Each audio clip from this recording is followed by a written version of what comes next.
Deer aspirant, welcome back to my channel target competitive. তোমাদের সবাইকে স্বাগত জানাচ্ছি। আমরা যে অনুপাত সমানুপাতের আমরা অলরেডি 10টা অঙ্ক করেছি। এরপর আমরা পার্ট 2টা আমরা আলোচনা করছি। পার্ট 2-এ কী কী অঙ্ক আছে দেখো আমরা, ঠিক আছে। পার্ট 2-এ দেখো, 3 ব্যক্তির বয়সের সমষ্টি 171, ঠিক আছে। 8 বছর আগে তাদের বয়সের অনুপাত ছিল 8:7:6। কনিম্র ব্যক্তির বর্তমান বয়স কত বলেছে, তাই তো?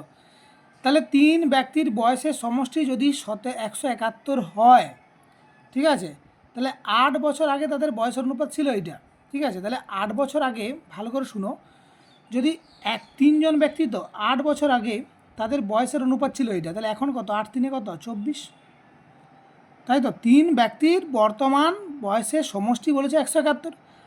8 বছর আগে তাদের বয়সের অনুপাত এটা ছিল, তাহলে কনিম্র ব্যক্তির বর্তমান বয়স কত, তাই তো? তাহলে 8 বছর আগে মনে করো 8×3 24, তাহলে আমি 171 - 24 যদি বিয়োগ করি, তাহলে আমার কত হচ্ছে? 7 দিতে হাত থেকে 1, 2 থেকে 3, 147 হচ্ছে, ঠিক আছে। 8 বছর আগে বলেছে, তাহলে 8 বছর আগে তাহলে কত? 24, তাহলে 100 বর্তমান হচ্ছে 171, তাই তো? তাহলে সেখান থেকে 24 বিয়োগ করলে কত হয়? না হচ্ছে 147, তবেই আমি এই অনুপাতটা ধরতে পারবো, তো তাই তো? তাহলে এইখানটা তুমি দেখো যে বলেছে কনিম্র মানে এটা হচ্ছে কনিষ্ঠ হবে, ঠিক আছে। কনিম্র মানে এটা হচ্ছে কনিষ্ঠ। কনিষ্ঠ মানে কত? না কনিষ্ঠ মানে হচ্ছে 6 হবে, তাই তো? তাহলে এখানে 6 বাই যোগ করলে কত হচ্ছে? 8 আর 6 14, 14 আর 6 21 ইন্টু কত? 147। এটা গুণ যদি করি তাহলে কত? 7 6 7 কত? এটা হচ্ছে 42, তাই তো? 42। তাহলে এটা হচ্ছে 42, এটা ছিল, ঠিক আছে। তাহলে এখন বর্তমান বয়স কত? আমি 8 অলরেডি বাদ দিয়ে দিয়েছি সবার থেকে, তাহলে এর সঙ্গে 8 যোগ করলে কত হচ্ছে? 50। তাহলে এখন বর্তমানে বয়স হচ্ছে 50। আমি আরেকবার অঙ্কটা ভালো করে বুঝিয়ে দিচ্ছি, ভালো করে শুনো। বলছে 3 ব্যক্তির বয়সের সমষ্টি 171, তাহলে বয়সের সমষ্টি মানে এটা এখন 171। বলছে 8 বছর আগে ছিল, 8 বছর আগে 3 জনের যদি হয় তাহলে 24 কমবে 3 করে, 3 8 24, তাহলে 24 করলে কত? 147 থাকে। তাদের অনুপাতটা 8 বছর আগে বলেছে 8:7:6, তাহলে কনিষ্ঠ, তাহলে কনিষ্ঠ মানে 6/21 বা 140, 7 দিয়ে করলে 42। এটা ছিল 8 বছর আগে, তাহলে 8 বছর পরে কত হবে? 42-এর সঙ্গে আবার 8 যোগ করলে কত হবে? এটা হচ্ছে 50। তাহলে অ্যান্সার কী হলো? অ্যান্সার হচ্ছে আমার 50, কিন্তু অ্যান্সার হয়ে গেল। এরপর দেখো 12 নম্বর অঙ্ক বলেছে, কিছু নির্দিষ্ট পরিমাণ অর্থ এ বি সি এর মধ্যে এমনভাবে ভাগ করা হলো যাতে এ এর টাকার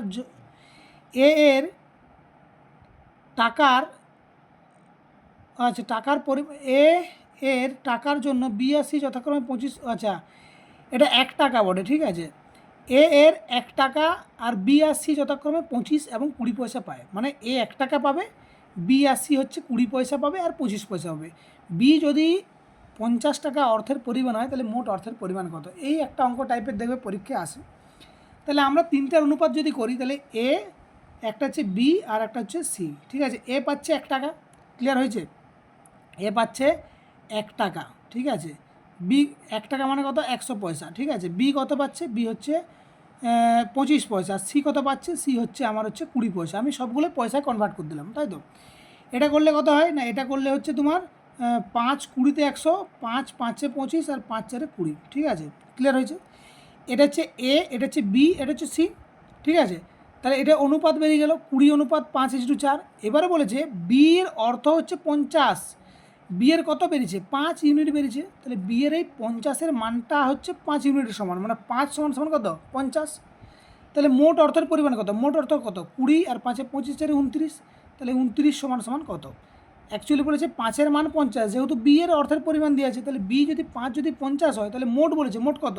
20 আর 5-এ 25 আর 4-এ 29, তাহলে 29-এর মান কত? তাহলে বলো, এটা হচ্ছে কগুণ? এটা হচ্ছে 10 গুণ। যদি 5 যদি তোমার 50 হয়, তাহলে 29 সমান কত হবে? 290 হবে। তাহলে অ্যান্সার কী হবে আমার? 290, কারণ হচ্ছে 5 10-এ 50, 29 10-এ 290। ক্লিয়ার? বুঝাতে পেরেছি? এই অঙ্কটা কিন্তু ভালো করে করবে, পরীক্ষায় কিন্তু আসা কোশ্চেন প্রচুরবার। ওকে, এরপর আমরা দেখব 13 নম্বর অঙ্ক। 13 নম্বর অঙ্ক কী বলেছে দেখো, বলেছে 20 লিটার মিশ্রণে দুধ ও জলের অনুপাত হচ্ছে 5:3। যদি 4 লিটার মিশ্রণ তুলে নিয়ে সমপরিমাণ দুধ মেশানো হয়, তবে দুধ ও জলের নতুন মিশ্রণ কত হবে? খুব ইম্পর্ট্যান্ট অঙ্ক। তাহলে দেখো আমি দেখতে পাচ্ছি যে মোট হচ্ছে আমার যে মিশ্রণটা আছে কত? 20 লিটার, সেখান থেকে বলছে 4 লিটার মিশ্রণ তুলে নিচ্ছি। তাহলে 4 লিটার যদি তুলে দিই, তাহলে আমার কত হবে? 16 লিটার থাকবে, হ্যাঁ কি না? টোটাল হচ্ছে আমার 20 লিটার ছিল, সেখান থেকে 4 লিটার তুললে আমার কত হচ্ছে? 16 লিটার হবে। এইবারে বলেছে জল আর দুধের পরিমাণ, তাই তো? এখানে হচ্ছে দুধ আর হচ্ছে এটা হচ্ছে জল, তাই তো? এই কত হবে না হচ্ছে 5:3 হবে। তাহলে যোগ করলে কত হয় 8 হয়। তাহলে এখানে যদি আমি মিল্ক করি তাহলে মিল্ক কত হবে না হচ্ছে 5-এর 8 ইন্টু হচ্ছে 16, 8 দুগুণে 16, তাহলে হচ্ছে কত 10 লিটার এটা। আর হচ্ছে ওয়াটার কত হবে, ওয়াটার কত হবে বলো 3/8 ইন্টু 16 সমান কত হবে 8 দুগুণে মানে 6 লিটার। ঠিক আছে, কি বলেছে নতুন মিশ্রণ কত হবে, কি তুলেছিলে তুমি বলো 4 লিটার মিশ্রণ তুলে নিয়ে সম পরিমাণে দুধ মেশানো হয়েছিল। তাহলে এই 4 লিটার দুধ আমি মিশাবো, তাহলে এখানে কত হবে এটা 4 হবে। তাহলে কত হবে 14:6 মানে হচ্ছে 7:2 কী হবে 3, কারণ এখানে 4 লিটার আমি অলরেডি তুলে নিয়েছিলাম। সেই 4 লিটার কী তুলেছিলাম দুধ তুলেছিলাম, সেই দুধটা এখানে আমি কী করবো এই 10 লিটার সঙ্গে যোগ করবো। তাহলে কী হবে 10 আর 4 14 মানে 8 6 মানে 7:3। ক্লিয়ার। এরপর আমরা করবো 14 নম্বর অঙ্ক। 14 নম্বর অঙ্ক দেখো কী দিয়ে আছে, বলছে একটি বিদ্যালয়ে 504 জন ছাত্রছাত্রীর মধ্যে ছাত্রছাত্রীর সংখ্যার অনুপাত 13:11। ঠিক আছে, ওই বিদ্যালয়ে যদি 12 জন নতুন ছাত্রী ভর্তি হয় তবে এখন ছাত্রছাত্রীর অনুপাত কত বলেছে। ঠিক আছে, খুব সোজা অঙ্ক, কোনো জটিল অঙ্ক নয়। কি করব দেখো, তাহলে মোট ছাত্র আমি আগে জানি যে মোট কত, মোট হচ্ছে আমার 504 জন।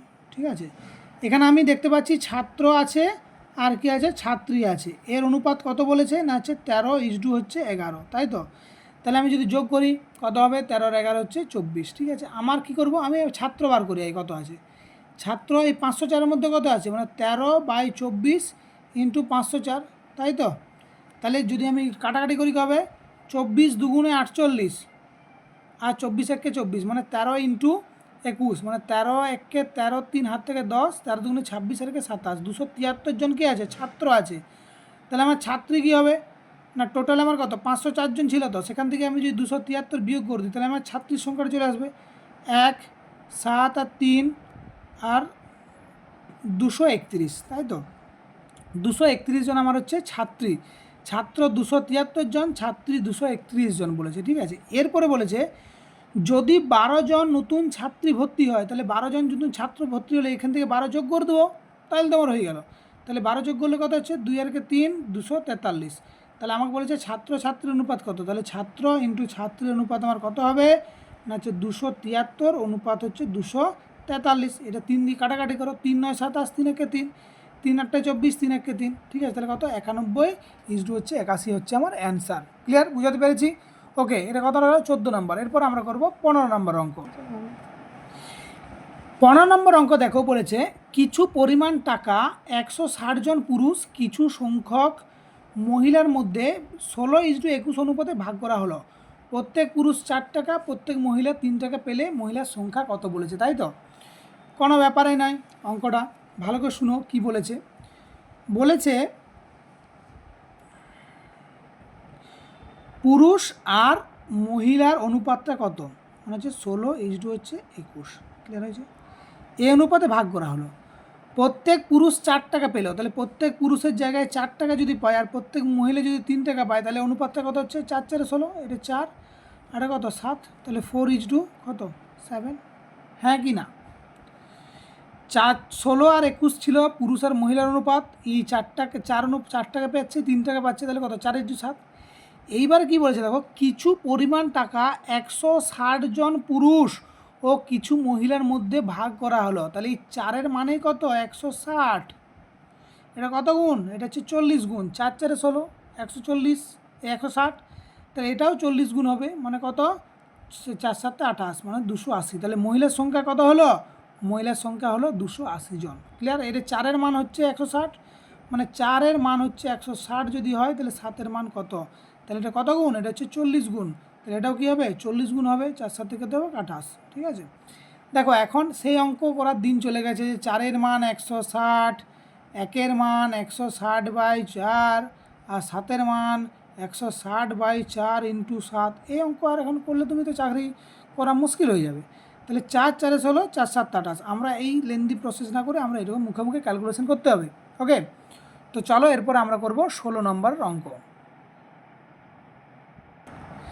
এরপর দেখো পিতা পুত্রের অঙ্ক চলে এসেছে আরও। ঠিক আছে, বলেছে এ ও বি এর বর্তমান বয়সের অনুপাত হচ্ছে 4:5। তাহলে আমি লিখছি এ আর বি, এদের বর্তমান হচ্ছে এটা একটা হচ্ছে 4x আর এটা কত এটা হচ্ছে 5x। ক্লিয়ার হয়েছে। 18 বছর আগে, তাহলে এটার থেকে 18 বিয়োগ করব, এটার থেকেও 18 বিয়োগ করব, তাদের বয়সের অনুপাত কত ছিল 11/16। তাহলে বর্তমান বয়স কত বলেছে, ঠিক আছে। আমরা কিন্তু এটা 18 বছর আগে করছি। তাহলে ক্যালকুলেশন করলে কি হবে, ক্যালকুলেশন করলে 16 4 কী হবে না হচ্ছে 64, ঠিক আছে, 64x, ওকে, 64x, ক্লিয়ার। মাইনাস 18 ইন্টু কত করবো, 18 ইন্টু 16 করবো, তাই তো। 18 ইন্টু 16 করলে আমার আসছে তোমার 288, ওকে। আর এই দিকটা দেখো, এদিকটা হচ্ছে 11 5 55x মাইনাস 18 ইন্টু 11 করবো আমরা, তাই তো। 18 ইন্টু 11 মানে হচ্ছে 100, কত হবে 8 9 198 হবে, ঠিক আছে, 198 হবে। 11 ইন্টু 18 সমান হচ্ছে 198 হবে, ঠিক আছে। এরপর দেখো আমরা এটা থেকে বিয়োগ করব, 64 থেকে 55 বিয়োগ করি, ঠিক আছে। তাহলে কী হবে না, 64 থেকে 55 বিয়োগ করলে আমার হচ্ছে তোমার কত, 9x, তাই তো। 9x সমান সমান 288 থেকে 198 আমি কী করব না বিয়োগ করব। 288 মাইনাস 198 যদি আমি বিয়োগ করি তাহলে আমার হবে 90। তাহলে এক্সের মান কত, এক্সের মান হচ্ছে 10। তাহলে এইটা হয়ে গেল আমার বর্তমান। তারপর বলছে মানে এক্সের মানটা বেরিয়ে গেল, বলছে এদের বর্তমান বয়স অনুপাত কত। আমার বর্তমান বয়স আমি কত ধরেছি, আমি এইটা আমার বর্তমান বয়স ধরেছি। তাহলে 4x আর একটা হচ্ছে কত 5x। তাহলে 4x, 4-এর জায়গায় আমি কী বস করলাম 10 বস করলাম, আবার 5-এর জায়গায় 10 বস করলাম। 10 4 40 আর 5 10 50। এদের সমষ্টি বলেছে, এদের সমষ্টি মানে কত যোগ, তাহলে দুটো যোগ করলে কত হবে 90 বছর। তাহলে আমার অ্যান্সার কী হয়ে গেলো, আমার অ্যান্সার হয়ে গেলো 90 বছর, কিন্তু আমার অ্যান্সার দুজনকার বয়সের সমষ্টি, ক্লিয়ার। এই গেল 16 নম্বর অঙ্ক। এরপরে আমরা দেখব 17 নম্বর অঙ্ক। দেখো তোমাদেরকে আমি যে অঙ্কগুলো করেছি অবশ্যই তোমরা কিন্তু প্র্যাকটিস করো। এই অঙ্ক প্র্যাকটিস ছাড়া কোনো কিন্তু উপায় নেই, ঠিক আছে। অঙ্ক মুখস্থ করে যাওয়া যাবে না, না বুঝলে। অঙ্ক বুঝে মুখস্থ করবে, ঠিক আছে, কিন্তু না বুঝে অঙ্ক কিন্তু মুখস্থ করা যাবে না, ওকে। বারবার ধরে বলছি, আগামী দিনগুলোতে প্রচুর পরিমাণ ভ্যাকেন্সি আসছে। সেটা তুমি যাই পরীক্ষা দাও ভাই, রেল দাও, এসএসসি জিডি দাও, ডাব্লিউপি দাও, ডাব্লিউপিএসআই দাও, কেপিএসআই দাও, কেপি কনস্টেবল দাও, মিসলেনিয়াস দাও, পিএসসি ক্লার্কশিপ দাও, ইভেন কি তুমি যদি ডাব্লিউবিসিএসের জন্য প্রস্তুতি নিতে পারো, এই অঙ্কগুলো অবশ্যই তোমাকে করা দরকার, ঠিক আছে। এবং তোমাদের যে পঞ্চায়েত, আসন্ন পঞ্চায়েত যে ভোটটা, সেখানেও প্রচুর পরিমাণে ভ্যাকেন্সি আসছে, সেগুলো তুমি করো, পড়াশোনা করো, না পড়াশোনা করলে কিন্তু হবে না, ঠিক আছে। তো চলো আমরা করব 17 নম্বর অঙ্ক। এরপর দেখো 17 নম্বর অঙ্ক কি দিয়েছে, বলছে 3টি সংখ্যার অনুপাত 5:7:12। প্রথম ও তৃতীয় সংখ্যার যোগফল দ্বিতীয় সংখ্যা অপেক্ষায় 50 বেশি হলে সংখ্যা 3টির যোগফল। এই অঙ্ক আমরা করেছি একবার, তা একবার করছি। দেখো তাহলে একটা সংখ্যা ধরলাম 5x, একটা হচ্ছে 7x, আর একটা হচ্ছে 12x, তাই তো। প্রথম ও তৃতীয় সংখ্যার যোগফল, মানে প্রথম আর তৃতীয় সংখ্যার যোগফল কত হয় বলো, 12 5 17x। দ্বিতীয় সংখ্যা অপেক্ষা 50 বেশি, দ্বিতীয় সংখ্যা মানে কত 7x, এর থেকে 50 বলেছে বেশি, এটাই। তাহলে কত 17 থেকে 7 বিয়োগ করলে কত হয় 10x হয়, এটার মান হচ্ছে 50। এক্সের মান কত, এক্সের মান হচ্ছে 5। বলছে 3টি সংখ্যার যোগফল কত, 3টি সংখ্যা কত 5 আর সাথে 12, 12 সাথে 19, তাই তো। 5 আর সাথে 12, 12 সাথে 19, 19 ইন্টু 5, 19 5 কত 95, 5 9 45, আর 5 একে 5 4 9, তাহলে 95। তাহলে বলছে 3টি সংখ্যার যোগফল, তাহলে কী হবে, অ্যান্সার হচ্ছে 95, কিন্তু অ্যান্সার ক্লিয়ার হয়েছে। এরপরে আমরা দেখব 18 নাম্বারের অঙ্ক, ওকে। বলেছে দুটি ধনাত্মক সংখ্যার অনুপাত 5 আর 4, মানে 5:4। তাদের বর্গের সমষ্টি সংখ্যাদ্বয়ের গুণফল অপেক্ষা 84 বেশি, সংখ্যা দুটির যোগফল কত। কী সুন্দর অঙ্ক, দারুণ। তাহলে একটা সংখ্যা আমি ধরলাম 5x, আর একটা ধরলাম আমি 4x, ক্লিয়ার।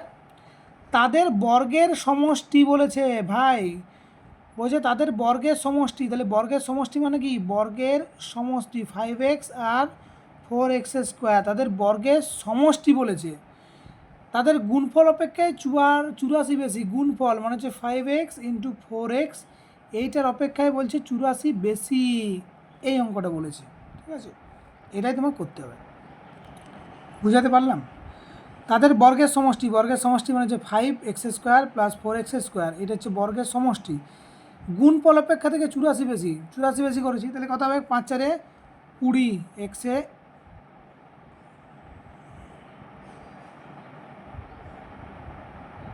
এক্স স্কোয়ার, তাই তো। সরি, এটা কি হলো, বর্গের সমষ্টি বলেছে, তাই তো। দাঁড়াও 1 মিনিট। দেখো এটা বলছে বর্গের সমষ্টি মানে এটা হবে, এটা এক্স স্কোয়ার আর এটা এক্স স্কোয়ার হবে, ঠিক আছে। বলছে তাদের বর্গের সমষ্টি, বর্গ মানে হচ্ছে 5x তার x square plus 4 4 16 x square, এটা বলেছে। তাহলে 5 5 25 x square plus 4 4 16 x square সমান সমান হচ্ছে 5 4 20 এক্স স্কোয়ার প্লাস 84, ঠিক আছে। এটা বুঝতে ভুলেছিল, জাস্ট ল্যাঙ্গুয়েজটা। 25 আর 16 যোগ করলে কত হয় 41 এক্স স্কোয়ারের মান এইটি এদিকে হচ্ছে 20 এক্স স্কোয়ার প্লাস হচ্ছে 84, তাই তো। এটা করলো 21 এক্স স্কোয়ারের মান হচ্ছে 84, এক্স স্কোয়ারের মান হচ্ছে 21 কত 84 4, তাই তো। আর এক্স সমান সমান কত হবে √4 সমান সমান কত হবে 2, তাহলে এক্সের মান কত বেরোলো 2 বেড়েছে। সংখ্যা দুটির যোগফল বলেছে, সংখ্যা দুটি আমি কত ধরেছিলাম, একটা ধরেছিলাম 5x আর একটা হচ্ছে 4x। তাহলে 5x এর মান কত 5 ইন্টু এক্সের মান কত বেরিয়েছে এখানে 2, 5 দুগুণে 10 আর 4 ইন্টু 2 সমান 4 দুগুণে 8, তাহলে কত হবে 10 আর 8 হচ্ছে 18। তাহলে আমার অ্যান্সার কী হলো, সংখ্যা দুটির যোগফল কত, সংখ্যা দুটির যোগফল হচ্ছে 18 হলো। ওকে, এরপর আমরা 19 নম্বর অঙ্ক দেখব। এরপর দেখো আমরা করব 19 নম্বর অঙ্ক, ঠিক আছে। 19 নম্বর অঙ্কে কি বলা আছে একটু দেখে নাও। দুটি সংখ্যার অনুপাত 6:7, প্রথমটি বর্গের সঙ্গে 10 যোগ এবং দ্বিতীয়টি বর্গ থেকে 42 বিয়োগ করলে প্রাপ্ত ফল সমান হয়। সংখ্যা দুটি বলেছে কি কি। ওকে, এই অঙ্কটা, এই টাইপের অঙ্ক আমি অলরেডি করে দিয়েছি, অলরেডি করা আছে। তাহলে এই টাইপের অঙ্ক করলে কি করব, প্রথমে দেখো বলছে দুটি সংখ্যার অনুপাত হচ্ছে 6:7, তাই তো। তাহলে আমি একটা দেখলাম, একটা হচ্ছে আমি 6x ধরলাম আর একটা হচ্ছে 7x ধরলাম, ঠিক আছে। এই দুটো ধরেছি আমি। প্রথমটি বর্গের সঙ্গে, প্রথমটি মানে কি এইটি, তাহলে প্রথমটি বর্গের সাথে, বর্গ মানে কি, বর্গ মানে স্কোয়ার, তাই তো। 10 যোগ, এর সঙ্গে 10 যোগ করতে বলেছে, এবং দ্বিতীয় বর্গ থেকে 42 বিয়োগ, দ্বিতীয়টি মানে কোনটা, এটা দ্বিতীয় মানে হচ্ছে 7x স্কোয়ার থেকে তোমাকে 42 কী করতে বলেছে, বিয়োগ করতে বলেছে। বিয়োগ যদি করো তাহলে প্রাপ্ত ফল সমান হয়, মানে এই দুটোর মান কী হবে, সমান হবে। তাহলে সংখ্যা দুটি কী কী বলেছে, প্রথমটা বর্গের সঙ্গে 10 যোগ করে দাও আর দ্বিতীয়টা বর্গের থেকে 42 বিয়োগ করে দাও, বলছে দুটো কী হবে, সমান হবে। তাহলে কত হবে 6 6 36 এক্স স্কোয়ার প্লাস 10 সমান সমান 7 7 49 এক্স স্কোয়ার মাইনাস হচ্ছে 42, তাই তো। তাহলে 36 থেকে যদি 49 বিয়োগ করি তাহলে আমার কত হবে, এটা হচ্ছে 13 এক্স স্কোয়ার হবে। এটা কত হবে, এদিকে হচ্ছে 52 হয়ে যাবে। তাহলে এক্স স্কোয়ার সমান সমান কত হবে 52/13 সমান কাটাকাটি করলে 4 হবে। আর এক্স সমান সমান কী হবে √4 সমান সমান হচ্ছে 2 হবে। ক্লিয়ার হয়েছে। সংখ্যা দুটি কী কী, তাহলে আমি প্রথম সংখ্যা অলরেডি ধরেছি 6x, তাহলে হচ্ছে 6 ইন্টু 2 সমান হচ্ছে একটা 12 হবে। আর হচ্ছে 7x ধরেছি, তাহলে 7 ইন্টু 2 সমান সমান কত হচ্ছে 14 হবে। তাহলে আমার অ্যান্সার কী হবে 12 আর হচ্ছে 14 অ্যান্সার। ক্লিয়ার, বুঝাতে পারলাম। অঙ্কগুলো বারবার ধরে প্র্যাকটিস করো, বারবার ধরে ধরো, দেখো, বারবার ধরে করতে হবে অঙ্ক। ওকে, নেক্সট অঙ্কে আমরা 20 নম্বর এবং আজকের এই পার্টের লাস্ট অঙ্ক, এরপরে আমরা আবার 21 থেকে স্টার্ট করব, ঠিক আছে। তো চলো আমরা দেখব 20 নম্বর অঙ্ক কী আছে। দেখো আবার দেখো, বিদ্যালয়ে ছাত্রছাত্রীর অঙ্ক 20 নম্বরে দেওয়া আছে। এই অঙ্কটা আমরা অলরেডি একবার করেছি, কিন্তু আমি আরেকবার তোমাদের জন্য করে দিচ্ছি। যারা অঙ্কটা পুনরায় দেখোনি সেই পুরনো অঙ্কগুলো অবশ্যই দেখবে। আর প্রত্যেককে অনুরোধ করব একটুকু চ্যানেলটা সাবস্ক্রাইব করো না করো একটু শেয়ার করে দাও ভাই, ঠিক আছে। সাবস্ক্রাইব করতে তোমাদের তো কষ্ট হবে, তাহলে একটু শেয়ার করে দাও, ঠিক আছে। তো চলো কী দেওয়া আছে, একটি বিদ্যালয়ে ছাত্র ছাত্রীর অনুপাত দেওয়া আছে 4:6। তাহলে আমি প্রথমে দেখব ছাত্র আর আমার ছাত্রী এরকম দেওয়া আছে, ঠিক আছে। তাহলে এক কাজ করি, আমি এরকম না করে আমি এরকম লিখি, ছাত্র আর ছাত্রীর অনুপাত যেহেতু দেওয়া আছে সেটা আমি করবো। এটা হচ্ছে 4x ধরলাম আর ছাত্র ধরলাম 6x, ঠিক আছে। আমি ছাত্র ধরলাম 4x আর ছাত্রী হচ্ছে 6x। বলেছে যদি ছাত্র সংখ্যা 200 জন বেড়ে যায়, কার বেড়ে যাচ্ছে ছাত্র সংখ্যা, ছাত্রজন আমি 200 বাড়লো, তাহলে আগে 6x ছিল, এখন কত হবে, এখন হচ্ছে 6x + 200 হবে, তাই তো। দিয়ে অনুপাত বলেছে কত না, হচ্ছে অনুপাত হচ্ছে 5:6 হচ্ছে, এইটার ক্যালকুলেশন করেছে। তাহলে ছাত্রীর সংখ্যা কত বলেছে এর ক্যালকুলেশন করে নাও। 6 4 24x সমান সমান 6 5 30x প্লাস হচ্ছে 5 2 100 মানে 1000, ঠিক আছে। 24 আর কত, এটা কত হবে 6x সমান সমান কত 1000। এই অঙ্কটা কোথাও একটা গন্ডগোল হয়েছে, দেখো ভালো করে আরেকবার দেখি। বলেছে একটি বিদ্যালয়ে ছাত্র ছাত্রীর অনুপাত 4 আর 6, তাই তো 4 আর হচ্ছে 6, তাহলে আমি ধরলাম ছাত্র হচ্ছে 4x আর ছাত্রী হচ্ছে 6x, ঠিক আছে। বলছে যদি ছাত্র বেড়ে, তাই তো, যদি ছাত্র সংখ্যা 200 জন বেড়ে যায়, তাহলে ছাত্র সংখ্যা 200 জন বেড়লো মানে হচ্ছে 600 প্লাস এক্স, তাই তো, ঠিকই আছে। তাহলে এটা কিন্তু অঙ্কটা ক্যালকুলেশনে আসছে না। তাহলে 24 আর 6x সমান সমান 100, তাই তো। তাহলে দেখো এখানটায় আমরা যদি করি, ভেরি মিস্টেক হয়ে গেছে বন্ধুরা, তোমরা একটু এটা ক্যালকুলেশন ঠিক করে নেবে। এইখানটা ভুল করেছি বলতে, এটা ছাত্র বেড়েছে বলেছে, আমি ছাত্রী করেছি, ঠিক আছে। যাই হোক, এটা আমি পুনরায় করে দিচ্ছি। দেখো তাহলে আমি এখানে দেখলাম যে আমার ছাত্র আর ছাত্রী বলেছে, তাই তো। তাহলে ছাত্র হয়েছে 4x, ঠিক আছে, আর ছাত্রী হচ্ছে কত 6x। ছাত্র বেড়েছে 200 জন, ঠিক আছে। তাহলে এইটা এখানটা 200 হবে, ঠিক আছে, এখানে কিছু হবে না। দ্বি অনুপাত কত বলেছে 5:6 হবে। ক্লিয়ার হয়েছে? কি হবে দেখো ক্যালকুলেশন করলে, 6 4 24x প্লাস হচ্ছে 6 2 1200 সমান সমান হচ্ছে 6 5 30x। ক্লিয়ার হয়েছে? এইবার দেখো এই 24 থেকে যদি 30 বিয়োগ করি তাহলে আমার কত হবে না, 6x এর মান হচ্ছে 1200, তাহলে x এর মান কত 6 200, x এর মান কত, x এর মান হচ্ছে 200 হয়েছে আমার, তাই তো। কী বলেছে, ছাত্রী সংখ্যা বলেছে, বিদ্যালয়ে ছাত্রীর সংখ্যা বলেছে, এই যে ছাত্রীর সংখ্যা কত, তাহলে ছাত্রীর সংখ্যা কত 6x ছিল, তাহলে x এর মান আমি 200 বস করছি, 6 × 200 সমান সমান কত হবে 6 2 1200। তাহলে আমার অ্যান্সার কত হলো, আমার অ্যান্সার হচ্ছে 1200 অ্যান্সার। ক্লিয়ার, বুঝাতে পেরেছি? এই ছিল আজকে তোমাদের 20টা অঙ্ক, ঠিক আছে। বাকি অঙ্কগুলো আমরা পার্ট 3-তে নিয়ে আসছি। ততক্ষণের জন্য তোমরা পড়াশোনা করো, ভালো থেকো এবং চ্যানেলটাকে সাবস্ক্রাইব করে নিও, ঠিক আছে। দেখা হচ্ছে নেক্সট ভিডিওতে।